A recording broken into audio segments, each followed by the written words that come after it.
Olá!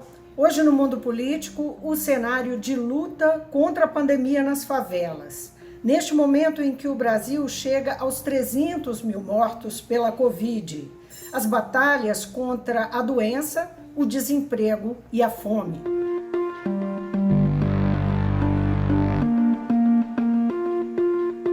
Eu vou conversar com o empresário e ativista cearense Preto Zezé, que é presidente da CUFA, a Central Única das Favelas. Preto Zezé é morador da favela Quadras, em Fortaleza. Preto Zezé, é um prazer ter você de volta ao mundo político, depois de muitos anos que nós nos falamos, fizemos uma entrevista aqui em Belo Horizonte. Reza a lenda que o bom filho a casa torna, né? Maravilha. Ótimo filho, é essencial para nossa conversa, para tratarmos desse assunto tão importante. Cerca de 14 milhões de pessoas moram em favelas no Brasil. Como é que você descreve o cenário para essas comunidades após um ano de pandemia? O cenário é bastante preocupante. Se a gente fizer um paralelo do que a gente encontrou em março de 2020, em que você já tinha ali um desemprego acentuado, você tinha uma grande parte da população na informalidade, e aí quando veio a pandemia, mesmo essa informalidade que gerava alguma renda, ela foi dizimada, né? E olha que naquele cenário, mesmo com dificuldade, a favela produzia 119 bilhões em poder de consumo. Então tinha ali uma economia paralela ali dentro do território acontecendo, gerando riqueza, né? Para que a gente não veja a favela somente como problema, tragédia e depressão. E aí você vem, com a pandemia, você tem vários danos sociais, é tanto que a gente, de saída, lança um documento, naquele período já, falando da questão de isolar os idosos, para o governo e empresas adotarem políticas emergenciais na parte social, na parte alimentar, na parte econômica de transferência de renda. Defendíamos já naquele período uma renda básica, né, para as pessoas, para poder garantir o que viria depois, que era o lockdown e as medidas restritivas de movimento. Só que aí, como foi pensado naquele processo, não levou em conta que o Brasil é um país desigual, em que álcool gel é uma coisa mais da publicidade da campanha do Covid na época, né? Quando, na verdade, mais de 40% das pessoas não tinham água e sabão regularmente. Ou, se você for olhar o saneamento básico, nossa, a cobertura, né, tem 65% da população brasileira que não tem saneamento básico. E aí você tem uma parte dessas pessoas da favela que vive no essencial, que sobrevive, na verdade, que nunca saiu da rua, que nunca foi para casa, que nunca fez isolamento, ela continua correndo risco, o rapaz do posto, a menina do supermercado, o outro da farmácia, o gari, a massa hospitalar que mora nesse lugar, o pessoal que pega os ônibus todo dia para fazer o Brasil andar. Esse povo aí, que chamam de os trabalhos, as atividades essenciais, nunca saiu da rua. E a outra parte é que estava na favela, já isolada socialmente de outros direitos, que quando chega o Covid é só mais uma peça de roupa no cabide da desigualdade brasileira, em que a população passa a nem acreditar, porque não se tinha muita informação, ou as informações chegavam, eram informações deturpadas. E aí vem a grande campanha, nós puxamos uma campanha de ajuda emergencial na época, UFA contra o vírus, em que nós mobilizamos aí 5 mil favelas no Brasil, mais de 100 mil pessoas na rua, atendemos mais de 5 milhões, né? Chegamos a uma cifra de movimentação em torno de comida, chip, gás, cesta básica, material de higiene e limpeza, em torno de 180 milhões de reais. E aí caminhávamos para o fim do ano para pensar, pô, vai entrar ano que vem numa ascendente para a gente sair desse fundo do poço. Quando vira o ano, a gente continua caindo no fundo do poço, o desemprego aumentando, o auxílio reduzido, o auxílio que é emergencial, mas até agora não caiu nada na conta de ninguém, eu não sei qual é a ideia que o mundo político tem da palavra emergencial, mas emergencial é de emergência e as pessoas ainda estão sem dinheiro. Você tem o colapso do sistema de saúde, que não tinha, então, a redução das doações, porque grande parte das pessoas de favela estavam vivendo com doações, né, de cada 10, 9 receberam algum tipo de doação. E agora, um agravante pior nesse cenário todo, que é a fome, né? E a fome está chegando para muita gente. Falando em fome, você mencionou auxílio emergencial, que ficou aí definido um piso de 150, uma média de 250, com a sua visão de dentro da realidade e também como liderança, como é que você acha que esse dinheiro, a partir de abril, chega na comunidade. Você disse que a ideia do emergencial é equivocada, não é? Explica para nós como que isso vai chegar, quer dizer, é importante ouvir quem conhece de dentro, a gente ouve muita coisa, muita opinião a esse respeito. Mas como vai Você tem impactar? ideia, o auxílio emergencial, 96% do, do auxílio emergencial as pessoas usaram para comprar comida, para você ter ideia. Né? Comida, e aí mais de 60% compraram comida para amigos e parentes. Então, você vê como a questão da fome estava ali, né, na primeira prioridade. E se você vê, ainda teve ainda o caso de mais de 50% dos moradores de favela, algo em torno de 58%, eles pediram, solicitaram auxílio emergencial. Né? E muita gente desses lugares recebeu. Agora, teve uma parte, inclusive, 18% pediu e não recebeu esses auxílios. Né? E teve gente que nem pediu, 23% da favela nem pediu auxílio. Mas o que aconteceu? Não teve condições por burocracia, uma série de questões não foi atendida. Naquele período, foi a maior transferência de renda na última década no país, chegando a 65 milhões de pessoas. Quando você chega agora, nesse quadro atual, em que você tem mais dívidas, mais necessidades, os boletos, eles não fazem isolamento social, eles não ficam de quarentena, as contas chegam o tempo todo. Se você não tem uma contrapartida econômica e principalmente alimentar para essas pessoas, e você impõe medidas restritivas, fica impossível, fica impraticável, e gera um caos. Então, as medidas restritivas, elas têm que vir junto com medidas de compensação e de redução de danos no impacto, principalmente econômico e social, que essas medidas vão causar. Você imagina um município hoje, de qualquer grande cidade do Brasil, que vive do comércio e serviço da sua cidade. Liquidou totalmente. Imagina. Estava vendo agora, acho que é a Aparecida do Norte, eu acho. Um amigo me mandou. Por exemplo, aqui, 75% da economia está em torno do comércio e serviço, como nós vamos viver com o lockdown. Se você não tem um Estado ali, se você não tem as empresas junto, para poder segurar essa passagem de tempestade. Porque o naufrágio é geral, Vivi, mas o afogamento é seletivo, e essas pessoas estão se afogando sem direito à boia. Isso que nos obrigou, inclusive, a ter que relançar o programa Mãe da Favela em 2021, que a gente achava que a gente ia decolar, não, vamos parar. Como é que funcionava o programa? Como funciona o programa? O programa eram mães cadastradas através da liderança nossa, que estão em 5 mil favelas do Brasil, e era feito um programa de transferência de renda através do que chamamos de Vale Mãe, que é um valor de R$ 120 durante 3 meses, que a gente fez ano passado. Esse ano a gente quer fazer 2 meses. Né? E De onde que sai esse dinheiro? Através de plataforma digital. No caso, ano passado, a gente fez com a PicPay. Então, baixava o aplicativo, tinha reconhecimento facial para ninguém falsificar, para não ter que alguém receber pela mãe. E aí, baixava o aplicativo, recebia o código, baixava os R$ 120, e essas mães faziam uso desse dinheiro bem, porque mesmo sendo pouco, é uma boia, na verdade, essas mães garantiam com essa grana ali que a economia ficasse ali na favela, proteger crianças e adolescentes, até idosos, que a maioria, 44% dos lares de favela, são dirigidos por mulheres mães solteiras. Então, elas garantiram ali, né, proteção social para criança e adolescente, proteção para idosos, e economia, fortalecer a economia e ganhar um tempo livre para poder batalhar de alguma forma, algum dinheiro para levar o sustento para casa. Agora, como isso é financiado? Através De do onde sai o orçamento. recurso? Hein? Setor privado. Setor privado foi muito importante no ano passado para a gente mobilizar empresas. E eles viram na CUFA também uma grande rede devido à nossa capilaridade. A gente está mais de 2 décadas dentro da favela, atuando nas favelas, formando liderança nesses lugares. Eles viram na CUFA uma interface capaz de garantir entrega em escala, com foco nas pessoas que mais precisavam, né, e com eficiência na entrega, porque também você recebia carne, você tinha que guardar para a carne não estragar. Você recebia leite, comida, você tem um prazo, tem que cuidar para não ficar podre, para não estragar. Então, você tinha que manter toda uma logística de funcionamento que nos obrigou, inclusive, a fazer a reestruturação da nossa matriz produtiva na CUFA, que foi as nossas sedes viraram centro de distribuição e logística. Lembro que no início da pandemia, as primeiras cestas básicas que a gente fez foi dar comida que a gente não iria mais fazer para os jovens dos nossos cursos, porque não ia ter mais curso.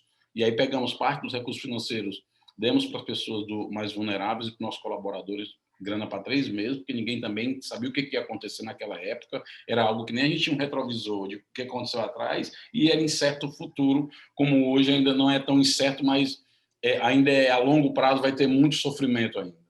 Pois é. Retomando essa questão da fome,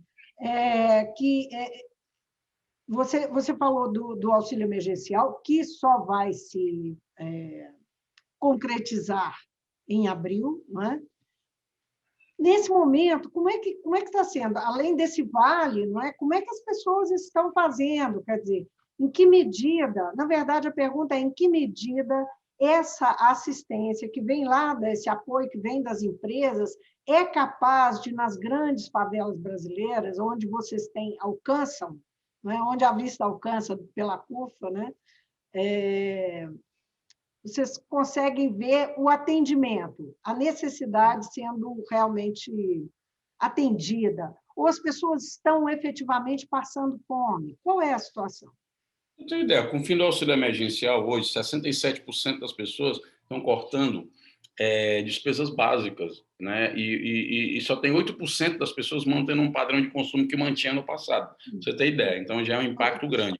Se você olhar, de 10 moradores de favela, quase 7 já afirmam que, devido não ter essa economia, a pandemia fez piorar a sua qualidade de alimentação, a sua situação alimentícia. E ano passado, isso era 25%. Então, não tinha esse número, comparado a agosto do ano passado. 68% do morador de favela, hoje, nos últimos 15 dias, em ao menos um dia faltou dinheiro para comprar comida. Então, isso é muito sério. E a média diária de refeição é 1,9. Ou seja, a maioria recebeu doação para segurar a sua renda. Né? Aí foi alimento, a grande maioria, cesta básica, dinheiro e outros itens. Né? Então, isso é muito preocupante, porque se não fosse essas doações, as pessoas não teriam condições nem de se alimentar e nem ter produto de higiene e limpeza, né, para segurar uma onda. O Vale Mãe, inclusive, eu li, me preparando para conversar com você, que o Vale Mãe, as mães que recebiam chegaram a partilhar com outras pessoas, né? Vizinhos, Isso, foi o parentes caso e aqui, tal, Fortaleza, de uma mãe dividir 120 para outra. fazendo milagre com R$ 120. Né? É isso, impressionante. A mídia está noticiando que caiu muito a doação de alimentos, fazendo um apelo para as pessoas e empresas e tal. Vocês se ressentiram desse problema? Você acha que isso tem a ver com um cansaço mesmo? Né? O tempo passa e parece que a normalidade virou isso, né? Essa situação caótica que a gente está vivendo e que parte da população vive de uma forma muito mais aguda. Aconteceu porque era questão econômica também, né? Porque a questão de causa, ela acaba prostrando as pessoas, imobilizando, gera uma apatia, né? É tanto que a gente está puxando esse movimento agora, vamos puxar outros movimentos agora, unir mais gente, para ver se traz a ideia da solidariedade, não como um movimento pontual, mas como uma ação permanente e uma ideia de responsabilidade com o país, uma responsabilidade cidadã, uma responsabilidade patriótica, em que você não vai deixar nenhum brasileiro ficar com fome. Isso eu acho que seria uma ação realmente patriótica, né, para a gente refletir. Então, a dificuldade é muito séria e tem uma questão de cunho maior, que é mais grave, que eu acho que essa bomba relógio social nossa está armada, é que você tem o colapso da saúde, que não pode atender, muita gente morrendo em casa, literalmente, sem ar. Você tem o contágio do vírus muito rápido por causa das novas cepas, a crise econômica, e você tem isso tudo adicionado o item fome. E isso é uma coisa explosiva. Por isso nós estamos fazendo um apelo às elites econômicas e políticas do Brasil que se atenham. Nós temos, inclusive, um artigo na Folha de São Paulo, domingo passado, alertando sobre o risco de problemas seríssimos do ponto de vista da estrutura social brasileira, de convulsão social, porque eu não vou acreditar que pais e mães vão ficar olhando seus filhos chorarem com fome de frente a prateleiras lotadas de comida. Né? A favela até aqui deu uma lição de equilíbrio emocional e psicológico, porque passou por tudo isso sem ter grandes tumultos nem nada. Mas eu não acredito que esse desespero vai ficar sendo sufocado e segurado dentro dessa realidade tão desigual e injusta que a gente está vendo no Brasil hoje. Em que medida o clima político do país contribui, né? É um condimento desse caldeirão que você mencionou? Acho que contribui muito na medida que as pessoas já estavam muito chateadas, divorciadas da política, porque a política não está tendo importância para o cotidiano das pessoas. É muito ruim porque a gente vê o mundo político discutindo nomes e discutindo 2022, sem discutir um projeto de sociedade e saber que nós temos que sobreviver a 2021 primeiro.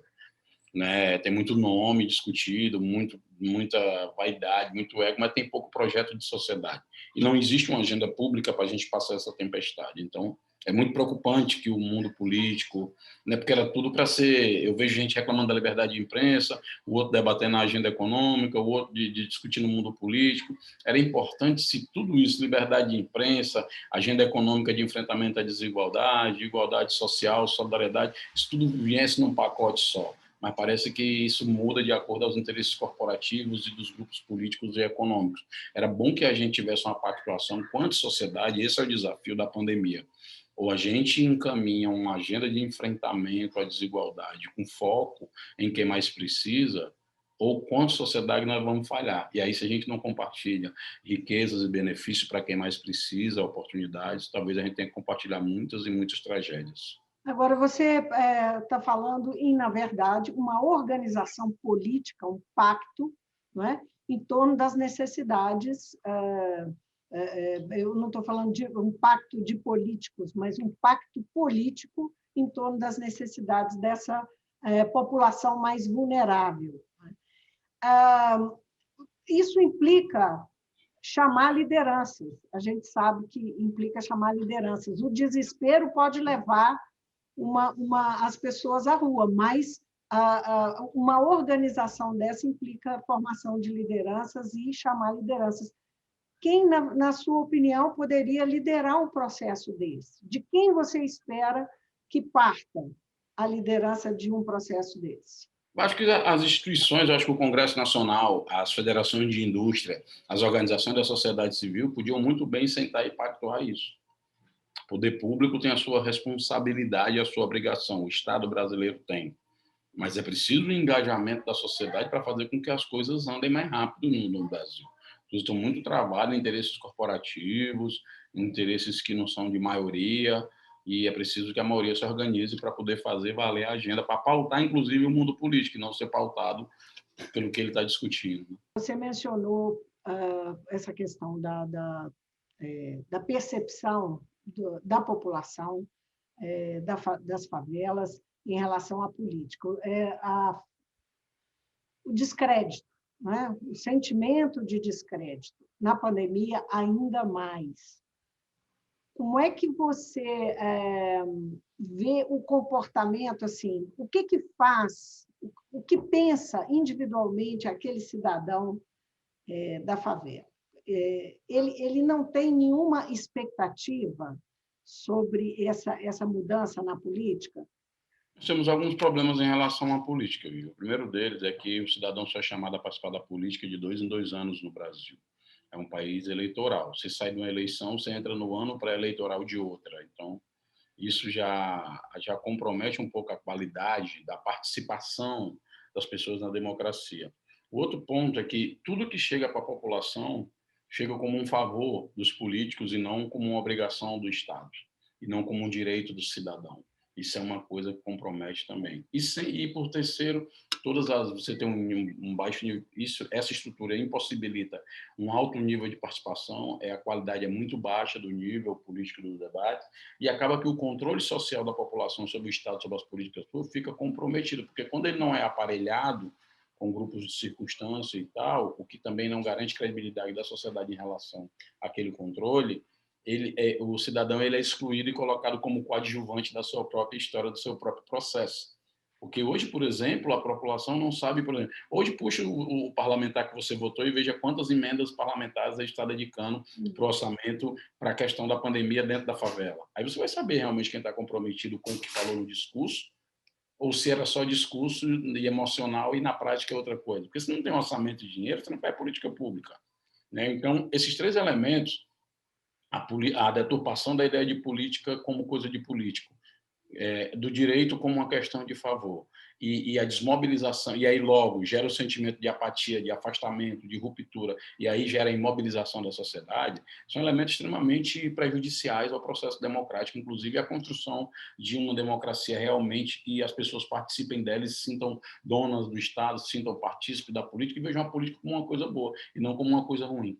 O engajamento social, mas também político, é um trabalho, é uma preocupação que a CUFA tem? Político no sentido de ter essa percepção como cidadão da importância das políticas públicas, da ação do Estado e dos políticos nos interesses, no atendimento do direito. Com certeza, né? A CUFA ela trabalha no sentido de organizar uma agenda desse território, de pautar essa agenda junto ao poder público, e muito clara qual é o nosso papel quanto sociedade e qual é a função do poder público. Então, para nós não tem problema nenhum reunir com o governador aqui do Ceará, que é do PT, o Dória, que é do PSDB, o Flávio Dino, que é do PCdoB, o Paulo Câmara, que é do PSB, não importa. Até porque eles são gestores eleitos em processo, escolhidos pela sociedade, para fazer gestão de recursos de receita pública nossa, dos nossos impostos, para elaborar e cumprir o que eles prometeram num programa de governo. Que nós estamos lá discutindo como pautar os nossos interesses e acelerar processos, independente de quem seja o gestor, até porque os gestores vão passar. Eu não estou discutindo com o partido dele ou com um político-alvo, eu estou discutindo com o gestor das receitas públicas da sociedade. Mas dentro da comunidade, vocês têm um trabalho que busca esse engajamento? Dentro da Total, comunidade. né? Quando eu estou fazendo distribuição de cesta, não estou discutindo só distribuição de cesta. A pessoa que está ali num processo prático, num processo de ação prática, ela está participando também de um processo formativo de entender como é que se organiza a legislação, onde é que ali você sente nitidamente a ausência das políticas públicas, você conversa com as pessoas entendendo as suas demandas, você passa a articular parcerias importantíssimas dentro e fora das favelas, então você passa a organizar um engajamento orgânico naqueles territórios sem apadrinhamento e sem aparelhamento de ninguém, nem de dentro nem de fora da favela. E isso leva a favela para um nível de debate em que a favela passa a sair daquele olhar de coitado, de lascado, de carente, de fraqueza, de tragédia, de violência, para um lugar de potência e de protagonismo. Essa é a perspectiva de transformação em formação política que a CUFA exerce e trabalha o tempo todo. Agora, uma das lutas durante a Covid no país, e antes também, enfim, que é de toda a sociedade, é contra as fake news. Como é que ela atinge as comunidades? Cara, é muito sério esse tema. Isso a gente já sentia durante a pandemia. Teve vários casos aqui, né? Durante a pandemia, a gente ampliou muito a nossa rede. Então, eu tinha contato com todo mundo, principalmente com a massa hospitalar dos hospitais, que são pessoas das favelas. Então, tinha muitos brigadistas, enfermeiros, que contavam muitas histórias para nós, que chamou muita atenção para mim a respeito da fake news. Bem no início, quando abriram os hospitais de campanha, lembra? Aqui em Fortaleza tinha um brigadista vindo no ônibus, junto com um casal, a mulher levando o marido para o hospital de campanha, porque ele estava com dor na lombar, dor nos olhos, tossindo, sem ar, todos os sintomas, estava com Covid, né? E estava levando ele para o hospital, ele brigando com a mulher dentro do ônibus, que não queria ir, porque no hospital envenená-lo, e que iam colocar na conta do Covid, só para prejudicar o presidente e tal. E a mulher brigando. Assim, eles desceram do ônibus e acabou que ele não quis ir para o hospital, voltou para casa. 4 dias depois, a mulher volta para o hospital de campanha para fazer exame, e o brigadista estava lá, que ele queria fazer a triagem na entrada do hospital de campanha, reconheceu a mulher que vinha no ônibus naquele dia com ele e perguntou: a senhora está aqui, o seu marido melhorou? Ela: não, meu marido morreu e eu estou aqui que eu acho que eu estou contaminada de Covid. Então, a informação, deve ter inclusive pesquisa já sobre isso, ela está significando uma questão de vida e morte. A informação com evidência, com verdade, comprovação científica, com base na ciência, ela significa uma questão de vida e morte. Inclusive para você que não está com Covid ainda, mas se você tem sintomas e você tem uma boa informação, você já faz rapidamente um diagnóstico, já corre para uma enfermaria. Agora, no caso, não está tudo lotado, né? Mas a informação já garante a você saber em que nível você está. Antes não tinha, a pessoa chegava já direto para ser entubado. E aí tem uma coisa mais agravante nesse ano, é que esse processo de desinformação, que é isso, uma política ordenada, coordenada de desinformação da população, Ele gerou um problema tão sério que a gente fez pesquisa sobre isso, Vivi, aí preocupante, porque na pesquisa, 26% achavam que a vacina ia introduzir um chip dentro da pessoa. Outra parte acreditava que a vacina ia alterar o DNA das pessoas. Fora os outros itens, que ia gerar mal-estar, que ia causar mais doença. Então, assim, a desinformação também gerou um grande prejuízo, que quando chegar a vacina, nós vamos ter que desenvolver uma outra campanha para combater o que a desinformação causou. Uhum. Agora, a gente sabe que a informação e o convencimento, inclusive político, no Brasil, tem acontecido de forma muito importante, horizontalmente, né? Quanto é importante que a comunidade, a disseminação da informação para o bem e para o mal na comunidade de forma horizontal, né? São os parentes, os amigos, eles se identificam esse movimento e qual que como é que vocês tentam fazer a contra-informação, né? Das fake news? Primeira coisa é a gente divulgar informações verdadeiras, já é a primeira coisa. A outra coisa é que, como a gente não tem aparelhamento político, isso dá também uma reputação, uma credibilidade muito grande para as coisas que a gente faz. E outra coisa é o exemplo. As nossas ações, você vê, são pessoas com máscaras, até nas entregas de cestas básicas nós temos protocolo, pessoas à distância, vamos distribuindo álcool em gel, colocando álcool na mão das pessoas, distribuindo máscara nas favelas o tempo inteiro. Então, a própria conduta educativa com base em evidências científicas e verdades factuais, elas também dão uma credibilidade, dão um peso para o que a gente está fazendo. Então, esse movimento nosso é prático. E nas nossas redes sociais está divulgando o tempo inteiro essa conduta, né? A pessoa olhar para nós e ver, pô, tá uma pessoa de máscara, às vezes com luva, às vezes de macacão, face shield, tem cone, distanciamento, cuidando das pessoas. Eu acho que na prática também é um processo de acolhimento e de cuidado. As pessoas estão muito desesperadas, muito desorientadas. Qual que é a importância como é que você enxerga a importância, que tem sido muito discutido, da influência dos políticos, né, que estão nas lideranças, nos cargos de liderança, especialmente o presidente da República, na opinião das pessoas, na percepção das pessoas sobre a Covid. Vocês têm acompanhado essa percepção e o quanto isso impacta tem uma confusão. Desde o início tem tido um debate que eu acho muito prejudicial, e agora, nesse momento, que nós temos mais de 300 mil mortos, mostrou que esse debate é infrutífero, que era a oposição de economia à vida das pessoas. Nós temos a economia em frangalhos e nós temos mais de 300 mil mortos. Então, a gente nem fez um lockdown decente e nem abriu de maneira correta. Então, a gente ficou no meio do caminho.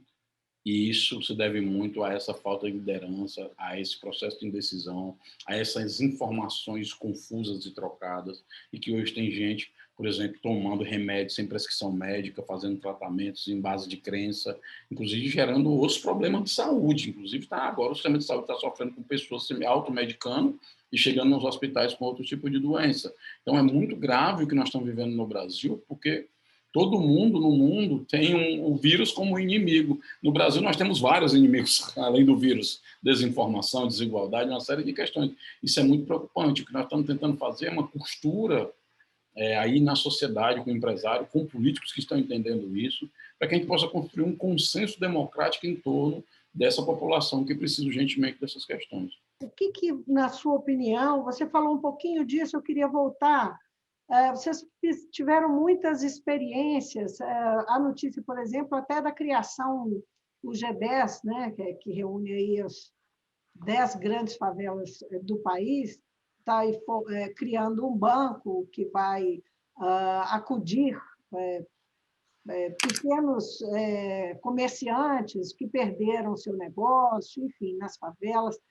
Como é que e tem outras experiências acontecendo, e as experiências de solidariedade, enfim, tantas coisas que você mencionou, não só em relação ao combate à fome, mas também ao atendimento, ao socorro às pessoas. Não é? A gente viu noticiado ano passado muito intensamente o socorro às pessoas, que era um socorro que foi criado pelas favelas. No caso de Paraisópolis, por exemplo, teve muita notoriedade.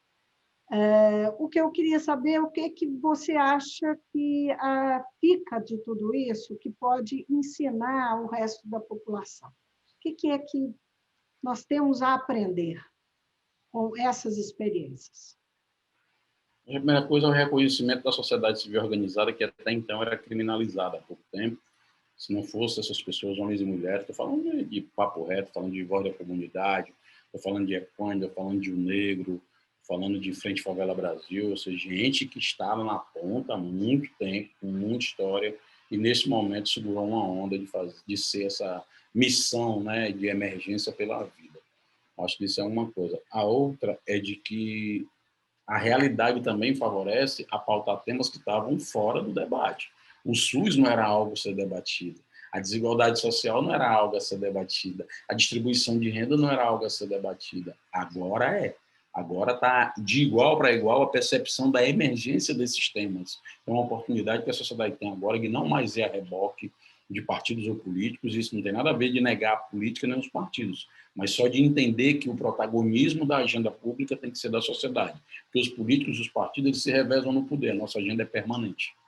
E de qualquer maneira, apesar desse sentimento, existe uma realidade. Em 2 anos, em menos de 2 anos, teremos uma eleição. E nesse modelo, não é, em que a participação popular se dá só pela eleição, a eleição que está tão distante começa a influenciar também as decisões das lideranças, dos políticos que mandam no país. Essa é uma preocupação? É muito grande, porque tudo vai virar um palanque eleitoral, né? Eu vi agora uma matéria numa cidade, eu não lembro o nome aqui agora, mas eu fiquei muito assim, eu estou vendo assim, parece que não tem limite as coisas. É de um prefeito levando 2 vacinas dentro de um cooler e gravando vídeo e tirando fotos com seus assessores e tal, levando rumo ao posto de saúde. Então, assim, o Brasil é isso. A gente está vendo coisas bizarras acontecerem. Eu acho que a pandemia, sim, vai ser usada politicamente, vai ser usada eleitoralmente. E eu espero que a gente consiga, quanto sociedade, se organizar para, no jogo do processo político, conseguir avançar com essa agenda de direitos, de enfrentamento a desigualdades para as pessoas que mais precisam. Preto Zezé, foi um prazer conversar com você. Obrigado, querida. Do fundo do meu coração, um excelente trabalho. Vocês têm muito trabalho pela frente, que esse trabalho seja bastante profícuo, seja bastante significativo para melhorar a vida dessas pessoas, desses quase 14 milhões de brasileiros que são tão vulneráveis, especialmente nesse momento. Obrigado, eu que agradeço o espaço e fico muito feliz. E você que está aí, a gente sabe que o Estado tem suas obrigações. Nós precisamos agora, nesse momento, juntar as mãos e ajudar as pessoas. Não vamos ajudar todo mundo? Ok, mas todo mundo pode ajudar alguém. Então, doe com Mãe da Favela, ou doe com um projeto social, mas participe desse movimento fazendo da solidariedade não uma coisa permanente, não só uma palavra de ordem, mas uma coisa, não só uma coisa pontual, mas uma coisa permanente, uma coisa viva. A esperança é a nossa opção política única. Então, vamos fazer da solidariedade um movimento permanente, mais contagioso do que o vírus. Obrigada outra vez. Um abraço. Um abraço, querido. Eu conversei com o empresário e ativista cearense Preto Zezé, que é presidente da CUFA, Central Única das Favelas.